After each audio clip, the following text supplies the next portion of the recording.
Hi everyone, this is Jess Ledbetter, and I am here to show you a little bit about Kidtopia. And as you can see here, the address is Kidtopia.info. Remember that it's the .info, not .com, because .com will take you to a different, actually just a blank space that's for sale by GoDaddy. So Kidtopia.info. And this is a great resource. It's a tool that expands my repertoire of tools and techniques by increasing student independence with web inquiry and giving opportunities for student-directed learning and research. So a couple things to show you here. First, up here, you'll see in an About section, there's kind of a weird pop-up thing that happens, but it's just showing you that Kidtopia is for students and teachers, and it's a directory that's things that are recommended by teachers, librarians, and so on. So there's some, some people who are kind of discriminating things that are going to pop up here, which is helpful. And two different ways to search here. First, your attention is probably going straight to all of these moving little gadgets down here. That's one way to search. But I want to show you first that there's this toolbar as well. So if, for example, you wanted to look up something like space, you can type it in just like a normal web engine and hit enter. And this is pulling up a list of things that are, as they said, recommended by librarians and teachers. So as you can see, it's not an extensive list that you might get from something like a Google search, but kind of pulling up some things that are a little bit more kid-oriented. So I could maybe choose here, this one right here. And it takes me to a site that's a little bit more kid-friendly than some other options that might have popped up if you were just in a Google search. So heading on back to that page for Kidtopia. Now you're probably interested in all of these little icons down here as well.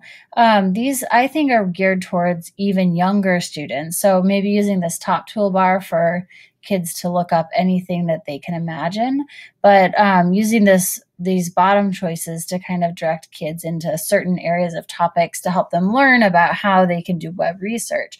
So if, for example, you click here on animals, then it gives you a list of, well, some things that aren't necessarily animals, and also some things that are, as far as that goes. And then each of these categories will expand into additional things as well. Some things I like about these are, I think it's really easy to navigate as far as kids being able to look around and know what they want to click on. It starts to help them realize that the internet's about grouping and seeing things in categories. So, I think this is a great way to introduce the idea of web searching, to show kids, for example, that if you type the word insects into a browser, then it's going to pull up things related to insects. So that's a cool sub-skill that kids need to understand before they can do web research in a browser. I think it's really visually engaging. All of these things moving make it seem really fun for kids. Also, the background changes every time you kind of click to wake it up. So I think that's really visually interesting to kids as well. I like all the different categories for things like if, famous people, you still break into lots of different subcategories that might be interesting to kids if they're, doing something like a biography, depending on the different units that you're doing. Some things that I don't like about it are that in these predetermined categories here, you see that there's just kind of some weird stuff that pops up too. So I notice here, if you click on insects and then this main video that you play, I don't think you're going to have sound here, but you can see there's like a little bug that's talking, and then all of a sudden it'll pop up in a second here with a banner ad. And it's called Icky. Yeah, Icky so that Insects. I just think is so annoying. Hello? Especially Excuse to a me? kid who then has to get their Sir, little fine excuse me, motor young man? skills up here to click this Future X entomologist, I closed. see. I think that's just It's called really Icky a Insects. poor Enjoy. choice for the way that it's working. But then it doesn't happen all the time. So if I show you here, let's see. Okay, I think dinosaurs is under animals. Yes. And if I show you here in dinosaurs, now this one, if I play it, there's no banner ad that pops up at any time. So it seems like it's just based on whether or not the YouTube source has ads linked up to it. So anyways, that's just something to know. Other things to show you are that these things do have some bad links in there as well. So if you go, for example, to pets and then you click here, this little link is broken. So that kind of bothered me as well, because I think it'd be a good tool for kids who are learning how to do web research, but a lot of times the kids that are in that category of learning don't yet have the skills to discriminate which is good sites and which is bad sites.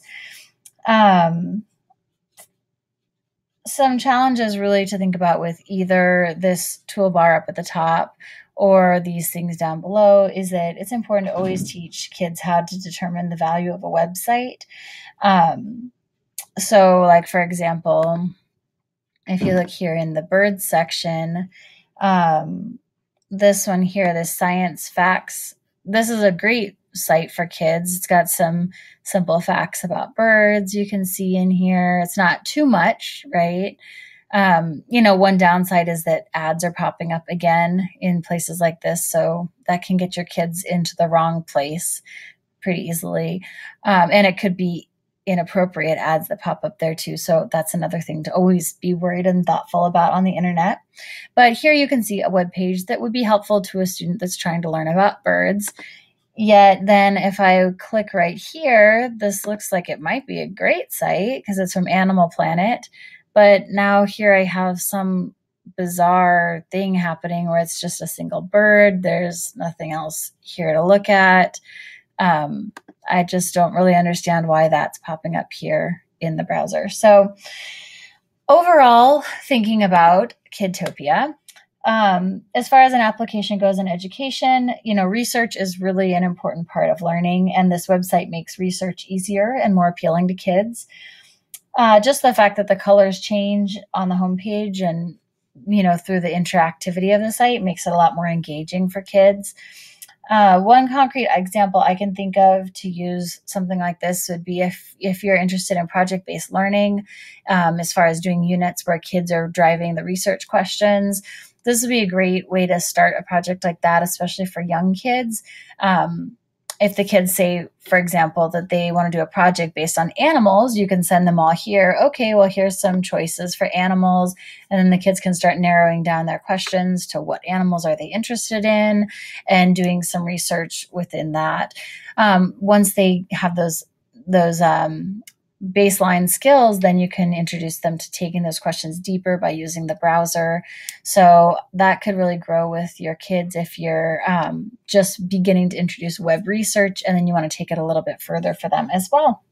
So I hope you enjoyed this review and information about Kidtopia.info, and send me a message if you have any questions. Thanks.